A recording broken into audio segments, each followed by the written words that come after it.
everyone! I'm very happy to sharing about my full beans now. Ayan na sila guys, ang bulaklak.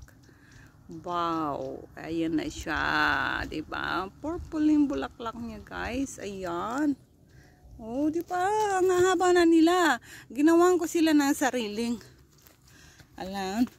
Ala, railings para umakyat sila. Ayan oh, akyat na sila oh.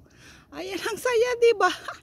Ayun oh, yun dun sa dulo. Nagnakaw pa siya ng ibang ano, akyatan. Ayan. Ayan lo.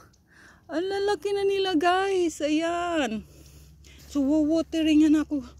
Lalagyan ko sila, didiligan ko sila ngayon guys kasi sobrang init dito. Kaya ang ginagawa ko dito, dinidiligan ko sila everyday. Diba? Everyday, twice a day.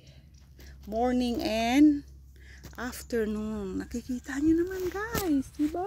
Tataba nila. Hindi ko akalain na lalaki sila kasi nung minsan, nung biglang uminit, ayan sila, biglang hindi lumaki. Ngayon, inisprayhan ko sila ng ano ba yung inispray ko? Instant yes. Kasi parang naano sila sa lamig eh. Yung biglang, nung tinanim ko sila, biglang nag-frozen. And then, ayan. Medyo mina ang laki nila. So, ginawa ko, inisprayhan ko sila ng yung instant yes. Ayan winoteringan ko sila ng with instant yes. Ayun na sila ngayon, nalalaki na guys. So makikita yung tataba ng mga puno nila. Hindi ko akalain na ganyan. Alright guys, so magdidilig pa ako nito.